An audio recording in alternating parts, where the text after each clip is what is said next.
Amrita institute of medical sciences കഴിഞ്ഞ മാസം ICMR മുഖേന സെൻറ്റർ ഫോർ അഡ്വാൻസ്ഡ് റിസർച്ച് ആയിട്ട് സെലക്ട് ആയി.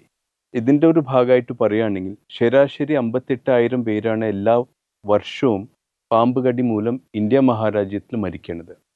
ലോകമൊട്ടാകെ 1,20,000 പേരാണ് എല്ലാ വർഷവും മരിക്കുന്നത്.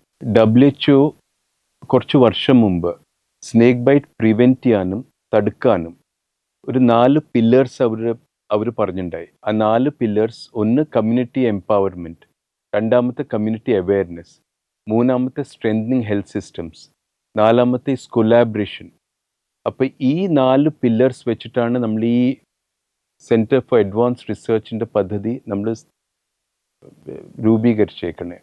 അപ്പോൾ ഇതിൻ്റെ ഭാഗമായിട്ട് നമ്മൾ കമ്മ്യൂണിറ്റി അവെയർ ആക്കുന്നു, കമ്മ്യൂണിറ്റി എംപവർ ആക്കുന്നു. എന്ന് വെച്ചാൽ സമൂഹത്തിൽ നിന്ന് 3 പേരെ നമ്മൾ ട്രെയിൻ ചെയ്തെടുക്കുന്നു.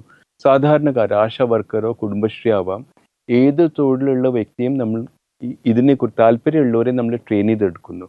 സമൂഹത്തിൽ ഇങ്ങനെ 3 പേര് നമ്മുടെ എല്ലാ പഞ്ചായത്തിലും 3 പേരുണ്ടെങ്കിൽ ഇതന്നെ ഒരു വലിയ കാരണമാവാം പാമ്പ് കടിയുടെ മരണം നമുക്ക് കുറയ്ക്കാനായിട്ട്.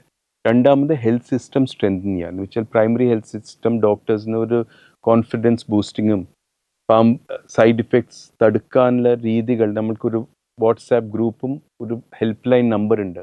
ഏത് ഡോക്ടറിന് വേണമെങ്കിൽ നമ്മളെ വിളിക്കാം, നേരിട്ട് വിളിച്ച് അഡ്വൈസ് ചോദിക്കാം.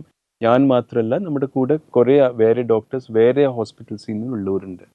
മൂന്നാമത്തത് ഒരു കൊലാബറേറ്റീവ് വർക്ക്. ഇത് കേരളത്തിൽ മാത്രമല്ല 7 സംസ്ഥാനങ്ങൾ ചേർന്നിട്ടാണ് നമ്മൾ ചെയ്യണത്. അപ്പോൾ ഇതിൽ ഇന്ത്യയുടെ കണ്ടെക്സ്റ്റ് വെച്ചിട്ട് നമ്മൾ ഈ പദ്ധതി ചെയ്താൽ ഒരു പക്ഷേ നമുക്ക് വേണ്ട എവിഡൻസ് കിട്ടുകയും അതൊരു പോളിസിയായി മാറ്റിയെടുക്കാനുള്ള ഒരു പൊട്ടൻഷ്യൽ ഉള്ള പദ്ധതിയാണ് ഇത്. ലക്ഷ്യം ഇതാണ്, സീറോ സ്നേക്ക് ബൈറ്റ്.